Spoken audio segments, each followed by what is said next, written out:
This is a 2018 Kia Stinger GT.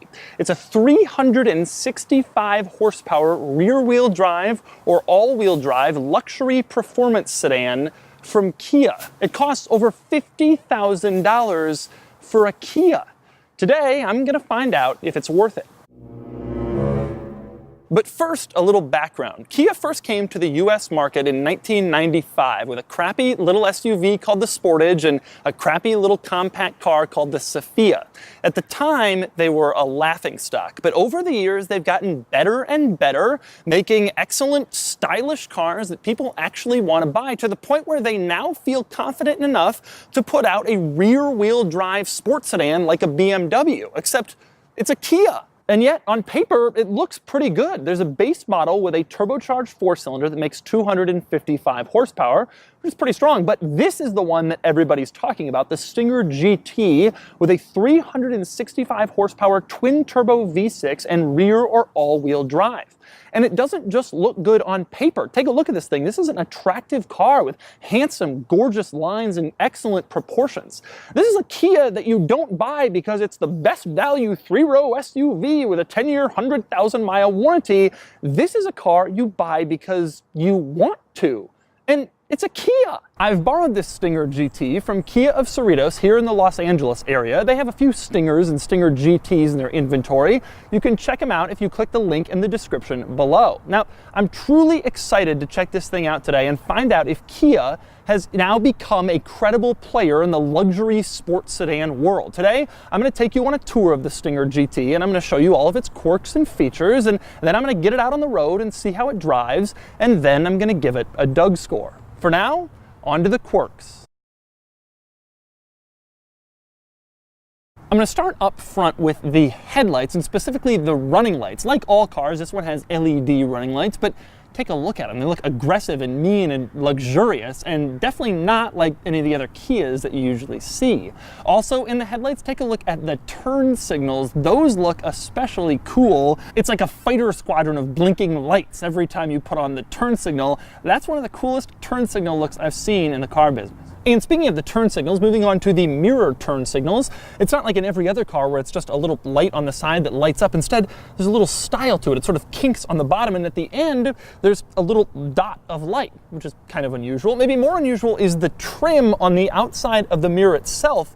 It's like mirrored on the mirror. It actually ends up looking pretty good, but it isn't just body colored or standard black like virtually every other car. Now, that mirror trim is also included on the grille. If you walk up to the front of the car, you can see it isn't just black trim around the grille like every other luxury car. Instead, it's that same mirror material from the mirror. And personally, I think it looks pretty good. Also interesting on the grille is the little pad for the radar cruise control sensor. A lot of automakers have gotten pretty good at integrating this pad into their grills, and Kia is apparently no exception. Take a look at this. It actually keeps the same pattern from the rest of the grille onto the pad itself. So you wouldn't necessarily know what you were looking at unless you knew what you were looking at. Next up, while we're still up front, moving under the hood, you'll find there isn't anything particularly unusual or surprising under here, except for one surprise. That would be the plastic engine cover. It doesn't say Kia on it or Stinger GT. Instead, it says Turbo in giant red print, like it's some sort of 80s car with turbo down the side. I guess they really want to emphasize that this is a turbo. Next up, while I'm still on the exterior of this car, I gotta talk vents. Now, I recently reviewed the Chevy SS, and I told you that all of the exterior vents in the SS are fake. Well, this car has a lot of similarities with the SS, but fully fake vents is not one of them. There are some functional vents in this car. For example, the vent in the front bumper allows air to come through, and the vent directly behind the front wheels also allows air to pass through to improve the car's aerodynamics. With that said, there are a couple of vents on the outside of this car that are there just for style. For example, these hood vents are just plastic. They don't allow any air in or out. They don't do anything. And same for the vents behind the rear wheels and back. And speaking of interesting style in the Stinger GT, one of the most unusual design details is around back, and that would be this thing. It's a reflector. Now, all cars are mandated by the federal government to have a red reflector in the rear somewhere in the side, but they're certainly not mandated to have one that's like a foot long. This thing doesn't light up, it doesn't turn on when the turn signal's on, it's just there. Now in a red car, it's hidden pretty well and it is sort of incorporated into the color of the car, but here's how it looks on a non-red Stinger. Now this reflector has caused some controversy. The Stinger GT is generally agreed to be a pretty attractive car, but this reflector is the one piece where no one's really sure why they did it, why they put a reflector down the side that goes halfway into the rear fender, but it's there. And speaking of unusual red items in the design of this car, how about the brakes? Take a close look. Those are Brembo brakes, just like a sports car would have. I bet you haven't seen that before on a Kia. Also interesting in terms of design in that vicinity, take a look at the wheels, specifically the middle. It looks like a center lock wheel, like a 911 Turbo or a Carrera GT. Well, obviously that's fake. It is kind of a cool look, but the interesting thing is under that little fake center lock cap, that isn't even where the lug nuts are. That fake center lock cap is part of a larger part that has 5 spokes coming off of it. You pull that off and that will reveal the lug nut. So it's a fake center lock and it's like a fake center cap. But I will say, if you look at that wheel design as a whole, I think it looks really nice, and it looks really nice in context for this entire car. But let's go back a second. I just put up a picture of the center cap with that E logo in the middle. What's that all about? Well, in the Korean market, the Stinger has E badges all over instead of Kia badges to signify that it's engineered for excellence. I'm dead serious. Next up, moving on to the back of the Stinger GT. Now, in spite of that strange reflector down the side, the tail lights and brake lights in this car are pretty normal. Now, there's a light bar going across the entire rear of the car, but it isn't functional. When you turn on the headlights and the tail lights light up, or when you put on the brakes, it doesn't light up. Instead, the brake lights and tail lights light up over here, just like normal brake lights and tail lights. Maybe the only interesting thing in the lighting assembly back here is the turn signals. Put on the turn signals in the back, you can see that they light up with this little hexagon pattern in the middle of them. That is the same pattern you will find on the front grille of the car carried over into the back. Another interesting thing in the back of the Stinger GT, this car has quad exhausts. And yes, they are functional quad exhausts. You can see that the tailpipes actually come out through the little holes on the bumper of the car, which is getting increasingly unusual in the world of overstyling and aggressive car designs. For those of you interested in knowing how the Stinger GT sounds when it revs up, well, take a listen.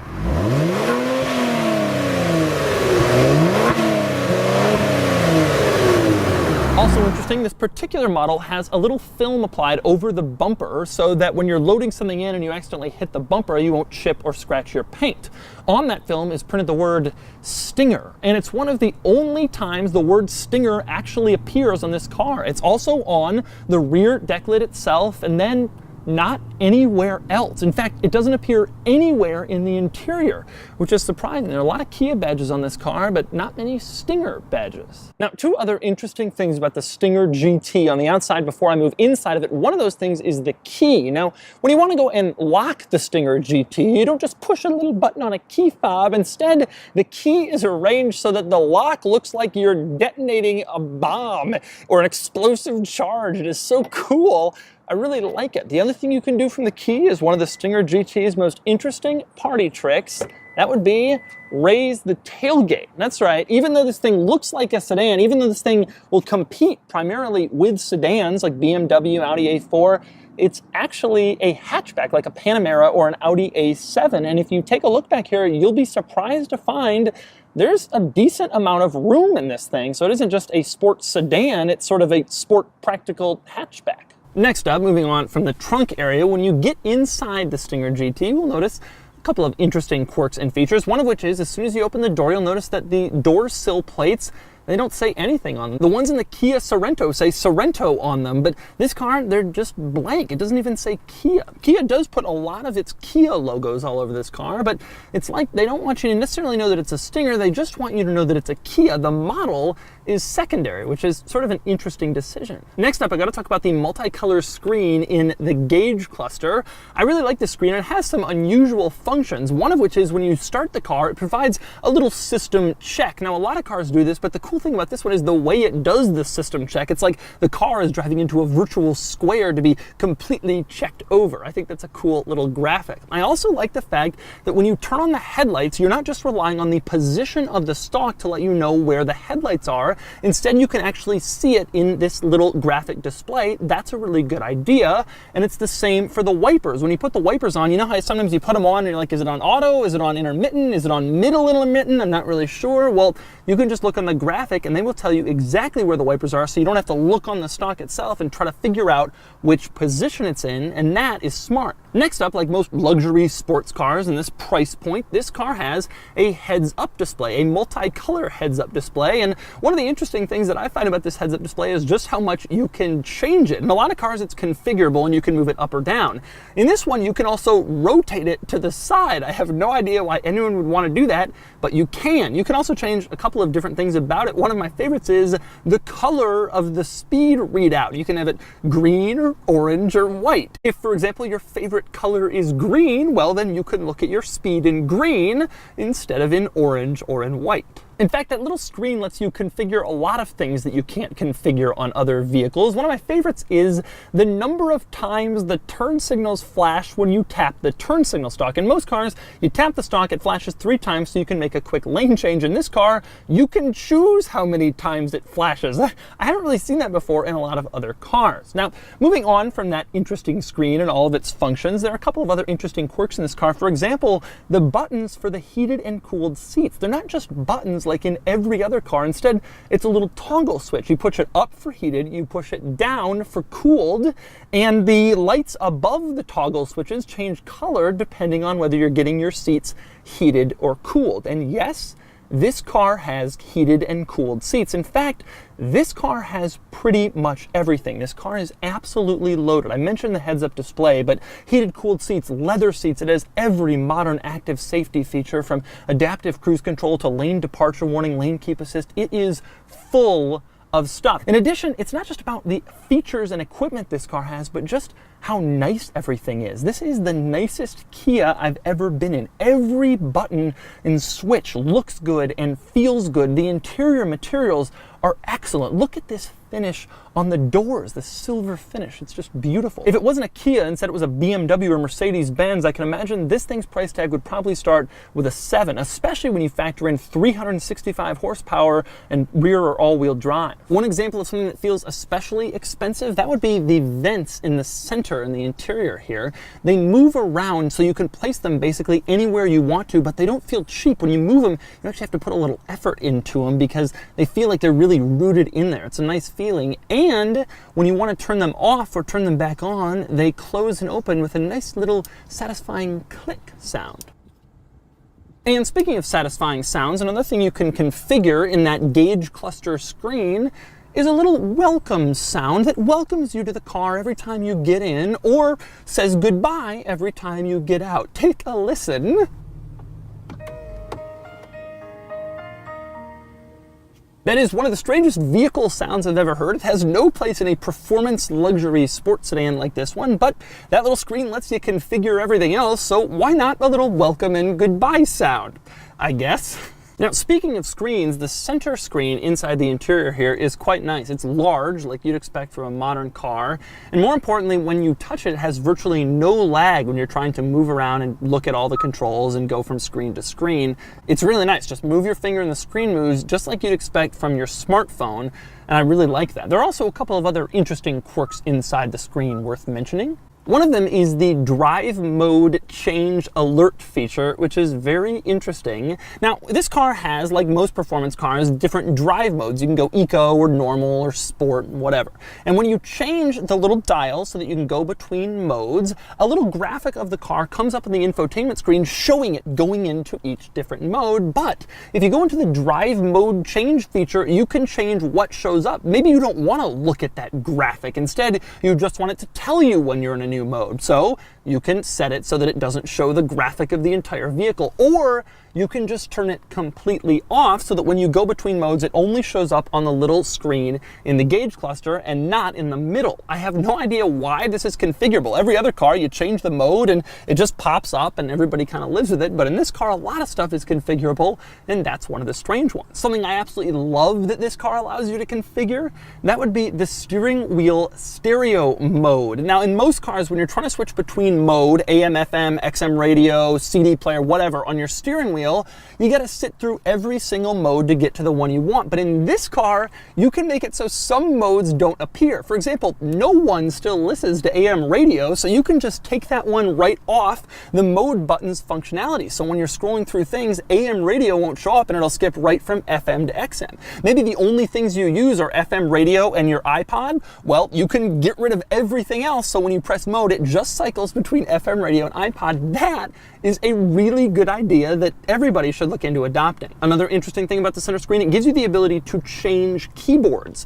You can have a usual QWERTY keyboard, like in most computers in North America and elsewhere, or you can have an ABCD keyboard and you can change that. I've never really seen that before. Most cars just kind of give you something and you're stuck with it and you adapt, but this car lets the car adapt to you. And speaking of the interior, let's talk back seats. This car is pretty large and the front seat is in fairly normal place, and look at me, I fit just fine. And as you know, I'm 6'3", 6'4", I'm pretty tall, and I fit back here just fine. Now, aside from the legroom, this is a fairly standard back seat. The headroom is decent. It's cut down a little bit by sort of the coupe-like profile in this car, but I can sit up and I don't really have a problem. Maybe the most interesting thing in the back seat is how nice everything is back here. It even has that gorgeous silver trim on the rear door panels, which it definitely doesn't need to have. It also has a couple of more of those really nice air vents that move around and click like I liked up front. Otherwise, this is a fairly normal back seat that you'd expect from basically any other luxury car, just maybe not a Kia. So those are all the quirks and the features of the Stinger GT, and now it's time to get this thing out on the road and find out if Kia has really built a sports sedan that's competitive with BMW and Audi and Cadillac and Mercedes-Benz. And for more of my thoughts on the Stinger GT, click the link below to visit autotrader.com/oversteer, where I've also got a listing of the lowest mileage older Kia models currently listed for sale on AutoTrader. For now, time to drive. First impression, the car feels kind of like a luxury car, actually. It feels pretty insulated from the road, like a luxury car does. The steering has sort of that stable, strong feel to it that you'd expect from a luxury car. It's like Kia knows what they're doing. The turn signals work like normal, unlike in all these BMWs and crap. You just put it up and then the turn signal stays up, and that's how it just should be. We're gonna accelerate a little bit here.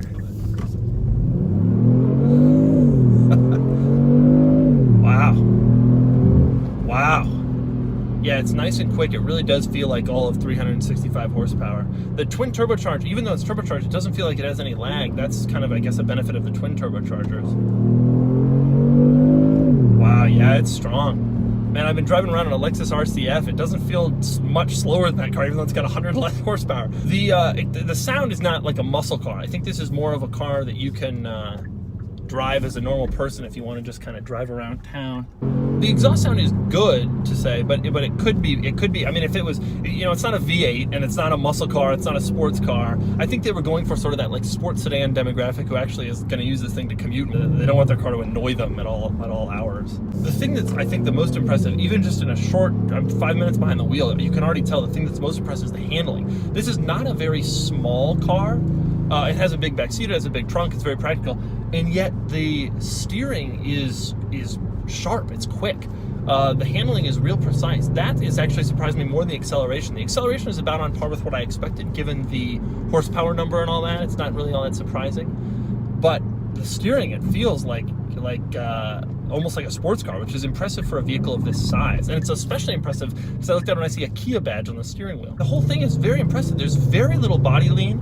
The steering is tremendously direct, and it's not vague, which is weird because so many modern cars, even good modern cars, Jaguars and BMWs and that sort of thing, sort of feel over-assisted and vague, and this is less like that. The transmission, it would be nice to have a dual clutch. I mean, that's sort of a reality of a true performance car these days, is that they have a dual clutch. This is sort of the next best thing. It's a quick and smooth, torque converter auto, and at this price point, you can't really beat them up too much for not including a dual clutch. They would have to make it almost specifically for this car. If this were a car that was $75,000, $30,000, you'd say, well, they really needed to put it into a clutch.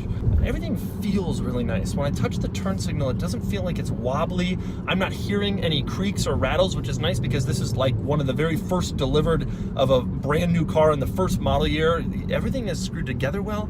And also in the interior, everything just looks nice, and the buttons just feel so good. They feel like luxury car buttons. It's really quite impressive how everything is kind of put together. They really clearly studied real performance luxury sedans and made this a true competitor to those. I mean, as obviously the biggest drawback or question mark with this car is going to be the brand name. Driving it now, it's very clear that it won't be the driving experience or the acceleration or anything like that. It's going to be more, are people willing to get this out of a Kia? And so that's the 2018 Kia Stinger GT. It is excellent. It's also a great deal. This thing has 365 horsepower and starts around $39,000. A base level BMW 540i has 335 horsepower and starts at $56,000. If you add every single option to one of these, you obviously have a lot more equipment than that base level 540i, and you're still cheaper. So this thing drives well, it's good looking, it's a great value, it's fast, it's fun. Do I think it's going to be a success? Not quite. And there are two reasons why. One is obvious. It's a Kia. BMW drivers aren't going to leave behind their premium luxury brand just because this thing is $100 cheaper a month and has 30 more horsepower. This car is a great value, but the sports sedan market is competitive, and this thing isn't going to crash through any sales records right away. I think Kia knows that in their limiting supply. They realize this isn't going to light the world on fire immediately, but it's a great match to get that fire started. The other reason I don't think this car will be a huge success is this. SUVs, SUVs, SUVs. The BMW 5 Series sold less than 35,000 units in 2016 for the first time in 2 decades. The Audi A6 in 2016 sold just over half of what it did in 2002. Buyers are migrating to SUVs, and I sincerely hope the Stinger GT is followed up soon with a luxury performance SUV, maybe the Hornet GT. Car enthusiasts may prefer sporty coupes and sedans, but you can't argue that SUVs are what buyers want. But if you don't want an SUV, if you want a sports sedan, and a gorgeous sports sedan with great performance and great power and a great value and excellent styling and features, and you want to be a bit of a trailblazer, you don't want the same BMW or Mercedes-Benz that your neighbor has, well, then this is your car, and you're gonna love it. And now it's time for the Doug Score. Starting with the weekend categories and styling, the Stinger GT is quite simply a handsome car, and it easily earns a 7 out of 10. Acceleration, it does 0 to 60 in 4.7 seconds, which earns it a 6 out of 10 on the Doug Score acceleration scale. Handling is very sharp for a sedan into sports car category, and it earns itself a 6 out of 10. Cool factor isn't very strong. The Stinger GT is cool right now in the car community, but most normal people have no idea what it is. That combined with the Kia badge and that mediocre exhaust node, and it gets just a 6 out of 10. Finally, there's importance, and this is a fun, exciting new car, but not a highly significant one to the automotive world, and it sticks right in the middle with a 5 out of 10. Add it all up, and the total weekend score is 30 out of 50, which is decent for a 4-door car, but not amazingly excellent. Next, we move on to the daily score, starting with features. The Stinger GT is loaded with basically everything you'd expect from a modern luxury car, but it's short on the very craziest new gadgets like any automated features, and it gets a 7 out of 10. Next up is comfort, and the Stinger GT boasts nice, well-bolstered sports seats and excellent ride quality. It gets a 7 out of 10. In terms of quality, the Stinger GT is good. The interior is well made and everything fits together right. Plus, the long 10-year, 100,000-mile warranty gives you a lot of peace of mind in terms of reliability, and it gets an 8 out of 10. For practicality, the Stinger GT has a big rear area with 40.9 cubic feet of cargo space, and it gets a 7 out of 10. Finally, there's value, and even at a $50,000 plus sticker price, this thing is a great deal. If it were a BMW equipped this way with this much power, it'd be an easy 10, but the Kia badge knocks it down to an 8 out of 10, giving it a total score of 37 out of 50, just below the top. Add it all up, and the total Doug score is 67 out of 100, which is an impressive number for a Kia, scoring dangerously close to the top of the chart. It's just a really good all-around car.